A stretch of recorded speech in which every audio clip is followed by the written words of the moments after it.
How accommodating. Do you really think they believe we are who we say we are? Not a chance.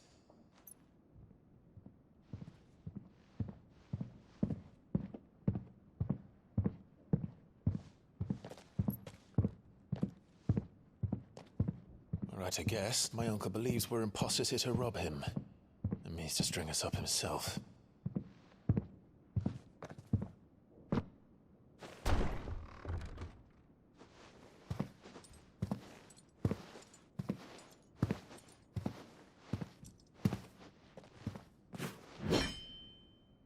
Imagine my surprise when I was told my nephew had come to visit.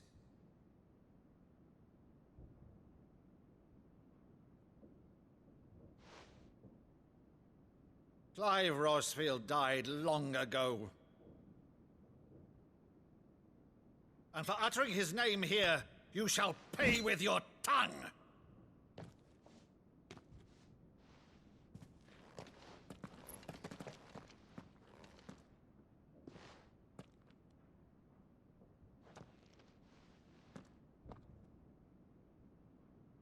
You would mock me as well?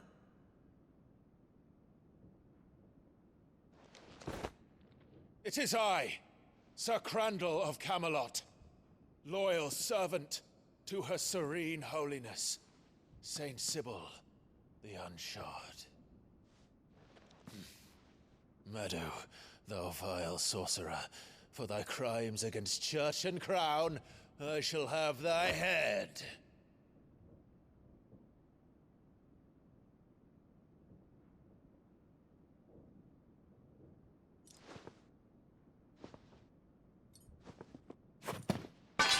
Curse thee, infectious flax wench. Even in death, must thou plague me still? Very well. I shall open the gates of hell, that thou might see thy charge once more.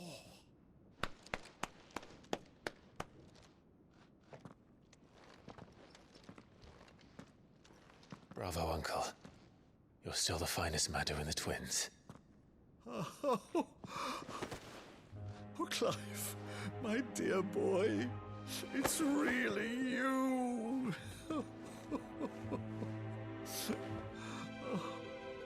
You always were fond of that scene from The Saint in the Sanctuary. Never did let me play Sir Crandall.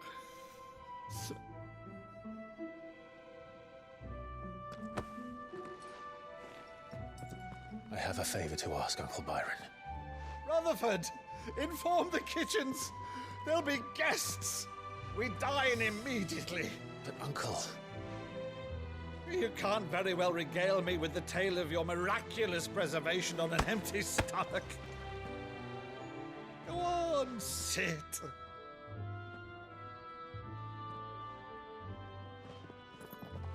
See that you use the good plates, Rutherford.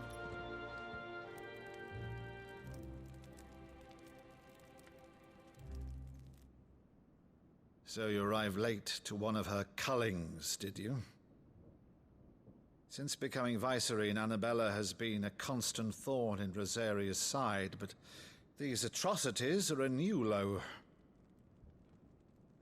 Something has changed. Quite what, I don't know, but the woman we knew is gone, and a monster sits in her place.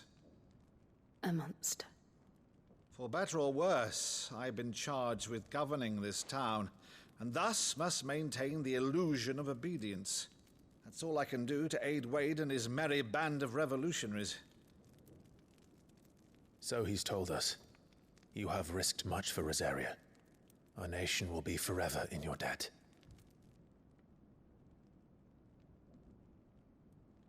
It has been 20 years, Clive.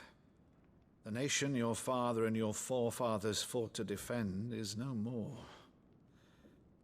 Perhaps it would be otherwise had I the courage of my brother.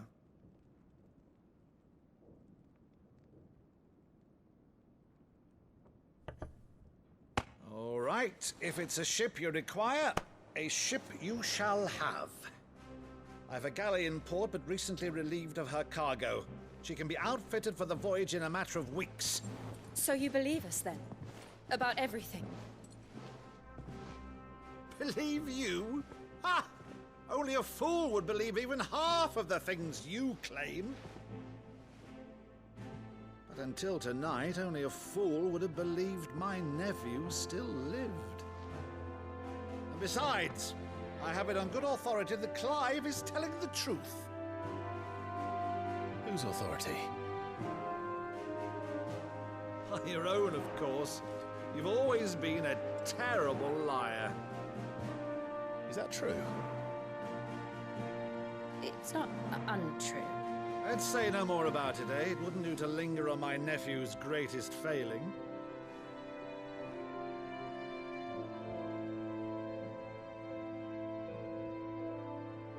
The one thing I cannot believe, though, is all this about you being Cid. You were always such a good boy, but now you're quite the outlaw. Which, if I'm not mistaken, would make me an outlaw's uncle. Right then, who shall we pillage first? Rutherford, fetch me my cutlass. This will be fun.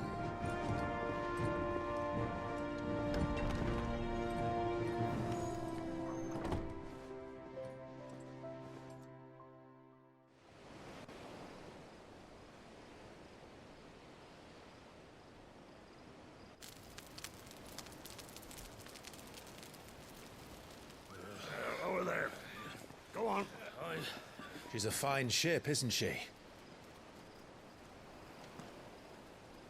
Once outfitted, she'll bear us across the boiling sea to Drustinus in the space of 3 days.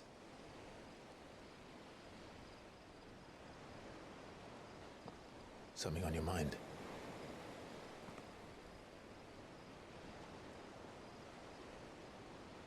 Monsters. When I served the Iron Kingdom, I did so because I saw no other choice. Because once they learned that the lash would not move me,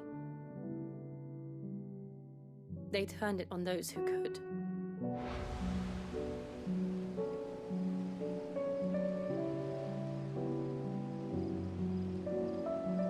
And so I became their puppet. I let them pull my strings, telling myself it was not my hand that swung the sword, but another's. I removed myself from the truth so I wouldn't feel the pain it caused.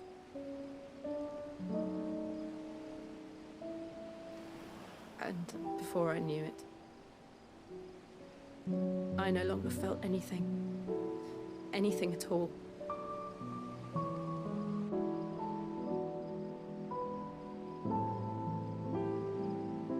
I had become a monster.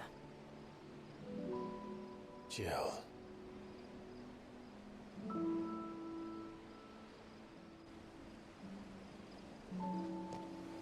I don't want to be a monster, Clive. Do you understand? I want to choose a different path, a better path. To live on my own terms. But before I can do that, I need to come to terms with my past.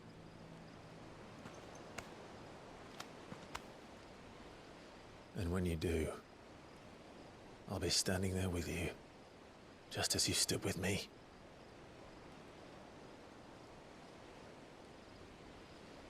Thank you, Clive. I must atone for my sins. Only then, when it's done, will the monster cease to be. Just promise me that you won't die with it.